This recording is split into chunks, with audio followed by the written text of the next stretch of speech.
You see, the term, let me explain. The philosophic, if you like, how did Hinduism start? First of all, the most ancient philosophy the Hindus developed is the Sankhya Darshan of Kapil. This is where we have the first time this person saying, I am not the body, I am the spirit. First time, Sankhya is the beginning.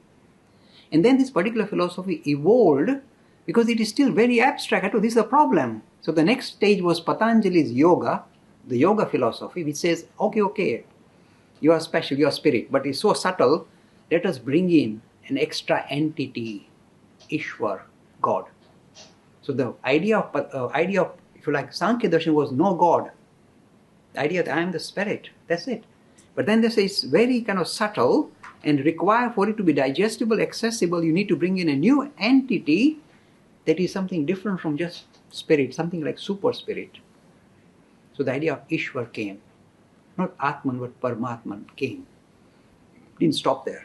Then that particular, you see, we are a living religion, we continue to evolve, that's a good sign. Then the same philosophy turned into the Vedanta philosophy. Now Vedanta means end of Vedas or conclusion of the Vedas, the philosophy that can be taken out of the teachings of the Upanishads. And what is it and who brought it about? You see, Hinduism about 1200 years ago was struggling. It has been demolished in India. It was in a very poor state.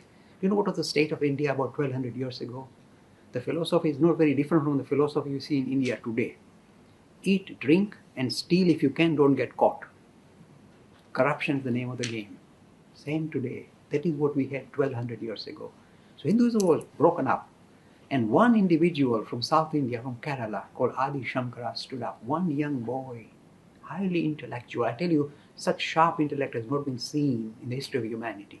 Just this young boy with just sharp intellect managed to bring back Hinduism back into India, and the word Vedanta appears. Conclusion of the Vedas, the philosophic heart of Hinduism. And this is how Hinduism was revived, refreshed. But Adi Shankara was a strongly Advaita Vedanti. What is Advaita?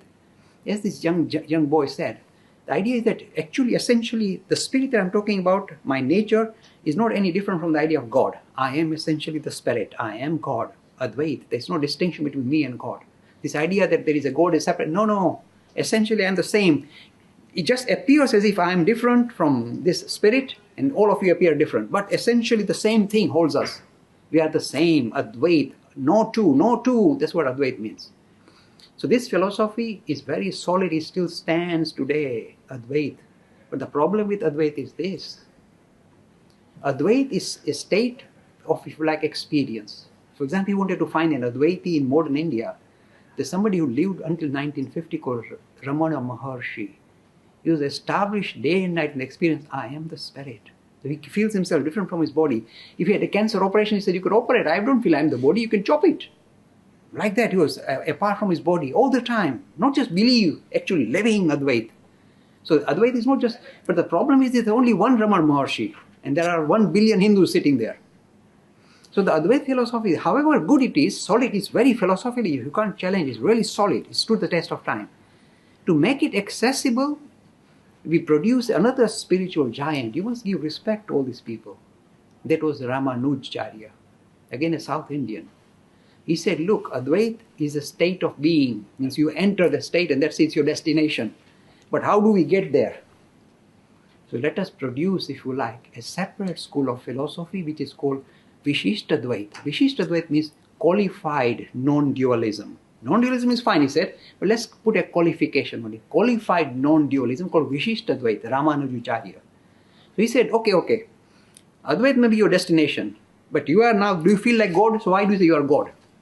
Let us try and continue to link with this chap called God and build relationship with, then when we hit the jackpot different, but at the moment start with this relationship with God as something separate from you, you build relationship with it.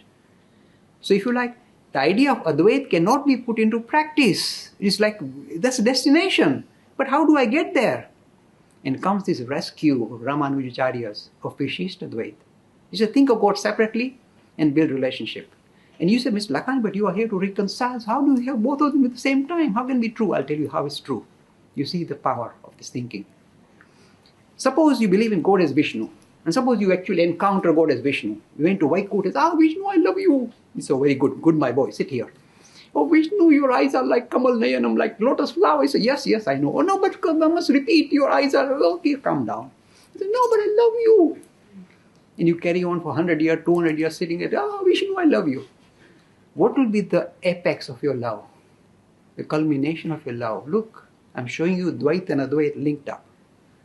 If you like, the culmination of love. Do you know what is a sign of true love?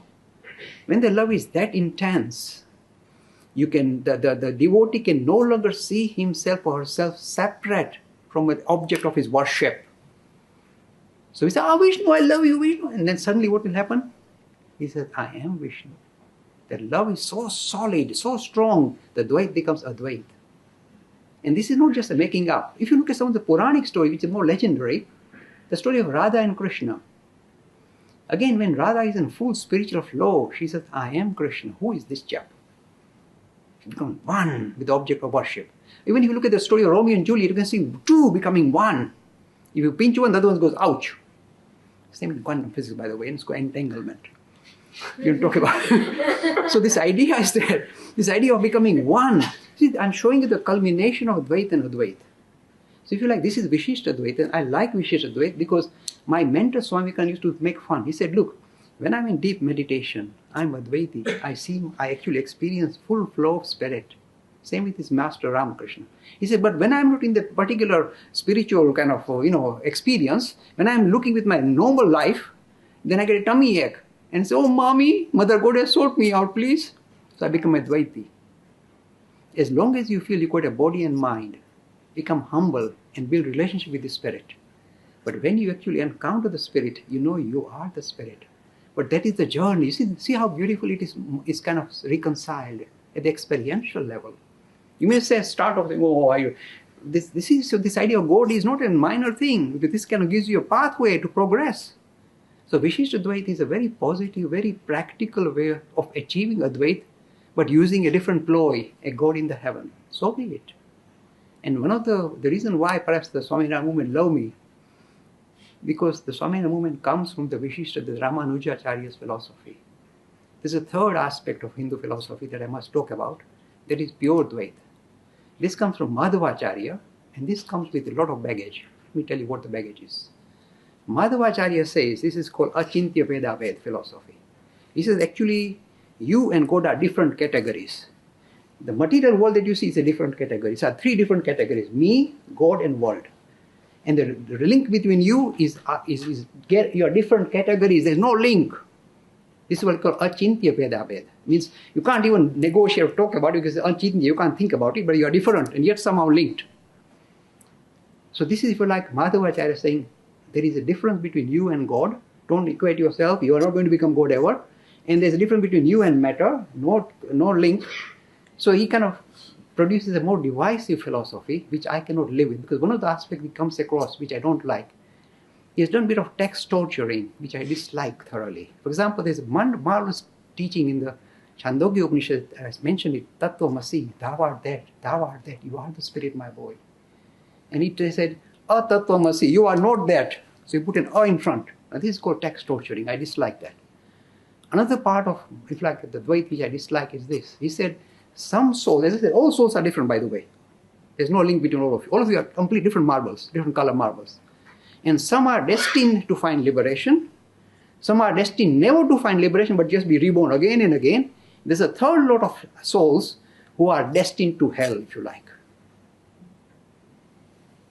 Now, you see, for me, for a Hindu, this is highly divisive, highly objectionable. I like the idea that essentially the thing that is lighting all of you is the same spirit. This is the basis of Advaita. The same one appears as the material world, because more clearly visible as human beings, but the same spirit.